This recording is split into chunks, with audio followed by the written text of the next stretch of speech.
ஜெய் ஸ்ரீராம். திருப்பாவை 23. தமிழில். மாரி மலைமுழிஞ்சில். மழைக்காலத்தில் மலையுள்ள குகையில் உறங்கும் பெருமைமிக்க சிங்கம் விழிக்கிறது. அதன் கண்களில் நெருப்புப் பொறி பறக்கிறது. நாற்புறமும் நடமாடி பிடரி மயிரை சிலிர்த்து பெருமையுடன் சிமிர்ந்து கர்ஜனையுடன் வெளியே கிளம்புகிறது. அதுபோல காயம்பூ நிறத்தையுடைய கண்ணனே, நீயும் வீரநடை போட்டு உன் கோயிலில் இருந்து வெளியேறி இங்கே வந்து அருள் செய்.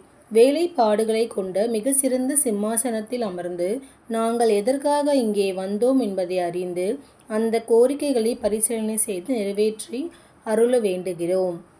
எதிரே இருப்பவன் கடவுள் என்பதற்காக வீட்டை கொடு, பொருளை கொடு, நகையை கொடு, வாகனத்தை கொடு என நம் கோரிக்கைகளை ஆண்டவன் முன்னால் வைக்கக்கூடாது.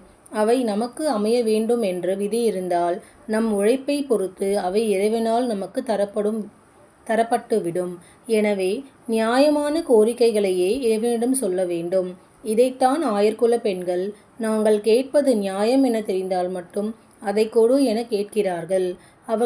அவர்கள் கேட்பது என்ன? அந்த கண்ணனையே கேட்டார்கள்.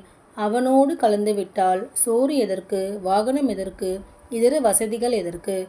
அதற்கெல்லாம் மேலே பேரின்பமல்லமா கிடைக்கும். அதனால் அவனையே கேட்டார்கள் ஆயர்குல பெண்கள். ஜெய் ஸ்ரீராம்.